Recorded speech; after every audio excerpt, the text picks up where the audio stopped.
আসসালামু আলাইকুম। শুনছেন সংবাদ শিরোনাম। বিজয়নগর প্রবাসীর বাড়িতে ডাকাতি। এখন শুনবেন বিস্তারিত।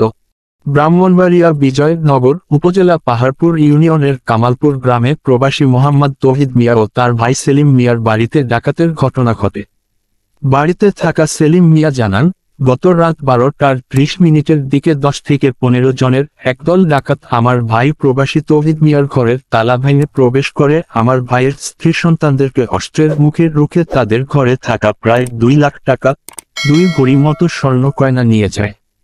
আমার ঘরের দরজা ভেঙে 4 থেকে 5 জন ডাকাত ঢুকে আমাকে অস্ত্রের মুখে রেখে আমার ঘরে থাকা 50,000 টাকা এবং আমার স্ত্রীর 1.5 ভরি মতো স্বর্ণ নিয়ে যায় এবং আমার ভাইয়ের ঘর থেকে একটি অ্যান্ড্রয়েড ফোন এবং আমার ঘরে থাকা 3টি অ্যান্ড্রয়েড ফোন নিয়ে যায়। সেলিম মিয়া বলেন, আমি চিৎকার করার চেষ্টা করলে আমাকে ব্যাপক মারধর করেন।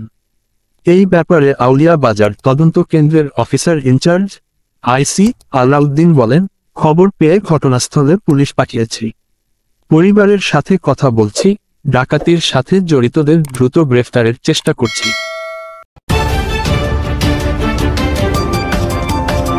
ব্রাহ্মণবাড়িয়া 24.news